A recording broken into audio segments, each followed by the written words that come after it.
Assalamualaikum warahmatullahi wabarakatuh. Yang terhormat, Ibu Nita Nurhayati M. Hung sebagai dosen pengampu mata kuliah Bahasa Indonesia. Perkenalkan, nama saya Salma Awalia Fitri dengan nomor pokok mahasiswa 222154038. Di sini saya akan menjelaskan tentang manfaat belut atau Monopterus albus untuk meningkatkan imunitas manusia. Apakah di sini rekan-rekan sekalian sudah mengetahui manfaat belut untuk meningkatkan imunitas manusia? Jika sudah tahu atau belum mengetahui, ayo kita simak bareng-bareng penjelasannya. Baik, di sini saya akan menjelaskan apa itu imunitas.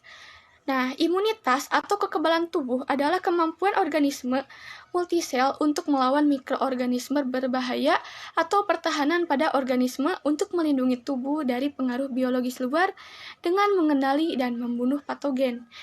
Nah, sistem imun tubuh berfungsi untuk melindungi tubuh dari serangan organisme asing, seperti bakteri atau virus.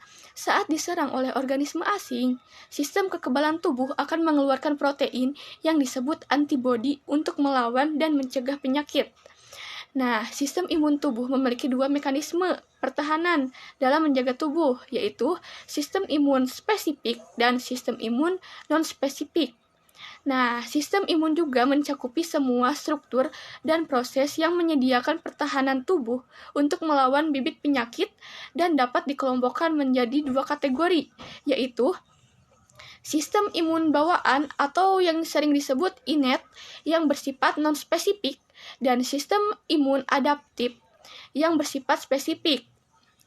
Sistem imun non-spesifik yaitu sistem imun yang akan berfungsi saat benda asing atau virus apapun masuk ke dalam tubuh tanpa harus mengenali suatu bibit penyakit tertentu. Karena sistem imun ini tidak memiliki ingatan atau memori, sedangkan sistem imun spesifik adalah sistem imun khusus yang akan mulai bekerja saat suatu virus atau bakteri yang sudah dikenali sebelumnya. Karena sistem imun ini memiliki memori atau daya ingat tentang suatu bibit penyakit yang sebelumnya dan mulai memproses sel imun khusus yang disebut limfosit untuk membasmi penyakit tersebut. Hal ini mencakup pengenalan terlebih dahulu terhadap suatu bibit penyakit. Kemudian memproduksi antibodi atau T limfosit, khususnya yang hanya akan bereaksi terhadap bibit penyakit tersebut yang sudah dikenali. Selanjutnya ada kebalikan dari imunitas, yaitu autoimun. Penyakit autoimun adalah respon imun yang mengakibatkan kerusakan pada jaringan tubuh sendiri serta mengganggu fungsi fisiologis tubuh. Penyakit autoimun dapat menyerang bagian tubuh manapun dengan tanda klasik autoimun berupa inflamasi. Autoimun merupakan suatu respon imun terhadap antigen jaringan sendi yang terjadi akibat kegagalan mekanisme normal yang berperan untuk mempertahankan self tolerance atau dapat diartikan sebagai kegagalan pada toleransi imunitas sendiri. Nah, penyakit autoimun terjadi ketika respon autoimun atau respon sistem kekebalan tubuh mengalami gangguan, kemudian menyerang jaringan tubuh itu sendiri sehingga memunculkan kerusakan jaringan atau gangguan fisiologis. Padahal, seharusnya sistem imun hanya menyerang organisme atau zat-zat asing yang membahayakan tubuh. Gangguan autoimun juga dapat dikelompokkan menjadi dua kategori berdasarkan organ yang diserang, yaitu organ tunggal dan sistemik. Organ tunggal berarti sistem imun menyerang satu organ tertentu, sedangkan yang sistemik artinya sistem imun menyerang beberapa organ atau sistem tubuh yang lebih luas. Ada juga penyebab penyakit autoimun belum diketahui pastinya. Penyakit autoimun sering ditemukan pada jenis kelamin wanita. Faktor yang dapat diketahui dapat meningkatkan risiko seseorang dapat menderita penyakit autoimun, yaitu yang pertama, seseorang itu memiliki riwayat penyakit autoimun dalam keluarga. Yang kedua, kelebihan berat badan atau yang sering kita sebut obesitas. Yang ketiga, menggunakan obat-obat yang mempengaruhi sistem imun seperti simvastatin atau antibiotik. Lalu ada paparan dari bahan kimia atau sinar matahari, lalu menderita infeksi bakteri atau virus seperti infeksi virus Epstein-Barr. Gejala awal penyakit autoimun yaitu kelelahan, nyeri otot, ruam kulit seperti yang ada di gambar, demam ringan, rambut rontok, sulit berkonsentrasi, dan kesemutan di tangan dan kaki. Meski menimbulkan beberapa gejala awal, penyakit autoimun tetap memiliki gejala spesifik, seperti diabetes tipe 1 yang gejalanya sering haus, lemas, dan penurunan berat badan tanpa sebab yang jelas. Selanjutnya, belut. Di sini ada yang tahu apa itu belut? Belut merupakan salah satu jenis ikan tawar atau hidupnya di daerah air tawar. Ikan merupakan bahan pangan yang memiliki sumber protein, lemak, vitamin, dan mineral yang sangat baik dan prospektif. Keunggulan utama protein ikan dibandingkan dengan produk lainnya adalah kelengkapan pada komposisi asam amino dan kemudahannya untuk dicerna. Peranan besar gizi bagi kesehatan, ikan merupakan pilihan yang tepat untuk diet di masa yang akan datang. Hasil perikanan dapat digolongkan menurut jenisnya, asal atau tempat hidupnya, dan berdasarkan kandungan lemak. Ada berbagai jenis belut yang hidup di seluruh dunia, dengan berbagai jenis dan ukuran. Belut adalah binatang melata yang termasuk bangsa ikan yang berbentuk mirip dengan sejenis ular. Belut termasuk dalam suku Synbracidae. Ada berbagai jenis belut yang hidup di seluruh dunia, dengan berbagai jenis dan ukuran. Ada 2 jenis belut yang umum dikenal di negara Indonesia, yaitu ikan belut sawah dan belut rawa. Ciri belut rawa yaitu mempunyai bentuk panjang, bulat, dan berisi, kulitnya licin, dan menghasilkan lendir. Sedangkan pada belut sawah mempunyai bentuk panjang bulat dan badannya ramping, warnanya menyeluruh coklat tua, kulitnya licin, dan menghasilkan lendir. Dalam penelitian ini, saya menggunakan belut rawa. Adapun klasifikasi belut rawa yaitu kerajaannya Animalia, filumnya Chordata, kelasnya Actinopterygii, ordonya Synbraciformes, upaordonya Synbranchoideae, familinya Synbracidae, dan generanya Monopterus. Di sini ada yang tahu metode penelitian itu apa? Jadi, metode penelitian ini adalah sebuah proses kegiatan mencari kebenaran terhadap suatu fenomena ataupun fakta yang terjadi dengan cara yang terstruktur dan sistematis. Penelitian yang saya buat adalah untuk mengetahui kandungan gizi yang ada pada belut goreng. Metode yang saya pakai adalah metode kualitatif dengan landasan teori sebagai pemandu agar penelitian sesuai dengan fakta di lapangan. Metode yang saya gunakan dengan kajian pustaka dan metode eksperimen, di mana saya memperkuat data dengan melaksanakan eksperimen belut goreng. Dengan tujuan, saya dapat menyimpulkan fakta-fakta informasi yang diperoleh dalam kajian pustaka. Melatih saya dalam mempersiapkan bahan, melaksanakan eksperimen, dan melaporkan percobaan eksperimen. Nah, eksperimen terhadap belut yakni dengan menggoreng belut tidak terlalu keras agar kandungan pada belut tetap ada dan tidak berubah. Selanjutnya, analisis dan hasil penelitian berdasarkan data yang telah dikumpulkan dari berbagai sumber.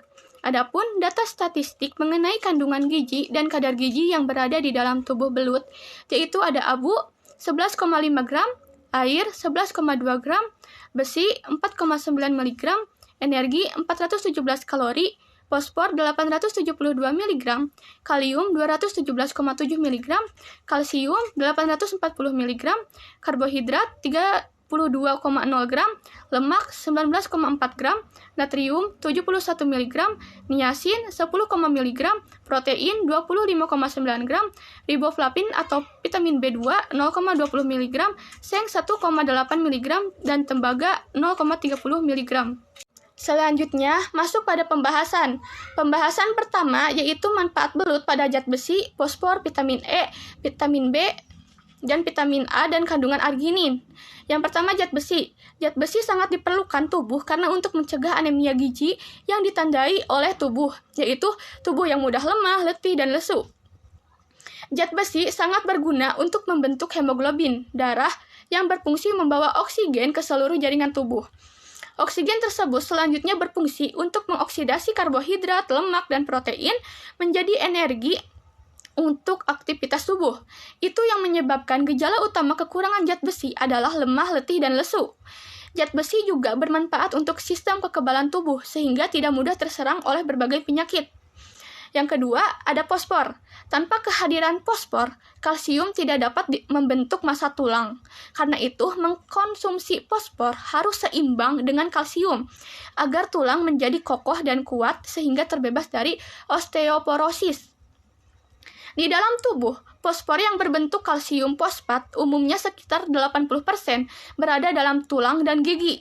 Fungsi utama fosfor adalah sebagai pemberi energi dan kekuatan pada metabolisme lemak dan karbohidrat, sebagai penunjang kesehatan gigi dan gusi untuk sintesis DNA, serta penyerapan dan pemakaian kalsium. Yang ketiga, ada kandungan vitamin A yang mencapai 1.600 SI per 1.000 gram. Sangat baik digunakan sebagai pemelihara sel epitel. Vitamin A diperlukan tubuh untuk pertumbuhan, penglihatan, dan proses reproduksi. Yang keempat, ada vitamin B. Umumnya berperan sebagai kofaktor suatu enzim, sehingga enzim dapat berfungsi normal dalam proses metabolisme tubuh. Vitamin B sangat penting bagi otak, membantu membentuk protein dan sel darah merah. Yang kelima, ada vitamin E, memiliki efek antioksidan. Vitamin E baik untuk kesehatan kulit, yakni melindungi kulit dari sinar ultraviolet dan menjaga kelembaban kulit.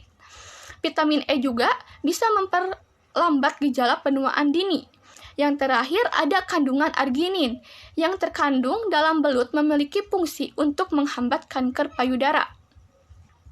Nah, pada pembahasan kedua, yaitu manfaat belut dalam kesehatan manusia, adalah belut mengandung protein tinggi. Dalam satu porsi belut mempunyai kandungan protein sebanyak 20 gram yang dapat memenuhi kebutuhan protein manusia. Belut sangat baik dikonsumsi oleh ibu hamil hingga balita. Pembahasan terakhir yaitu tadi sudah disebutkan bahwa belut mempunyai protein tinggi harus dengan penyajiannya yang tepat. Saya akan memberitahu cara penyajian belut yang tepat. Bahan utamanya dalam mengolah belut yaitu belut hidup, kunyit, bawang putih, ketumbar, lengkuas, jahe, dan garam. Cara mengolah belut goreng. Yang pertama, cari belut yang masih hidup. Setelah itu potong belut pada bagian leher, lalu belah lurus dari ujung leher sampai ekor seperti yang ada pada gambar kedua. Buang kotorannya, lalu cuci hingga bersih. Jika ukurannya besar dan panjang, bisa dipotong sesuai selera. Garam, bawang putih, kunyit, ketumbar, lengkuas, dan jahe masukkan pada cobek seperti pada gambar ketiga. Haluskan setelah bumbu halus seperti pada gambar yang keempat. Masukkan semua bumbu pada belut, aduk hingga merata seperti gambar kelima.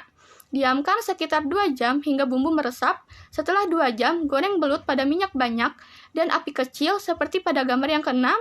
Tutup pakai tutup panci agar minyak tidak meletup. Goreng belut jangan sampai terlalu kering agar tidak keras dan agar kandungan gizinya tidak hilang. Kandungan gizi pada belut goreng berdasarkan data Kemenkes RI, Tabel Komposisi Pangan Indonesia atau TKPI, komposisi atau kandungan gizi per 100 gram belut goreng dengan BDD. Kandungan gizi pada belut goreng yang termasuk tinggi dan cukup tinggi adalah kandungan energi, protein, karbohidrat, kalsium, fosfor, besi, tembaga, seng, riboflavin, dan niacin. Berdasarkan kandungan gizi yang tinggi dan cukup tinggi, manfaat dan khasiat belut goreng pada sistem kekebalan tubuh berdasarkan Kemenkes RI atau TKPI. Setiap 100 gram belut goreng mengandung 25,9 gram protein, 4,9 mg besi, 0,30 mg tembaga, dan 1,8 mg seng, menunjukkan bahwa kandungan protein, besi, tembaga, dan seng termasuk tinggi dan cukup tinggi.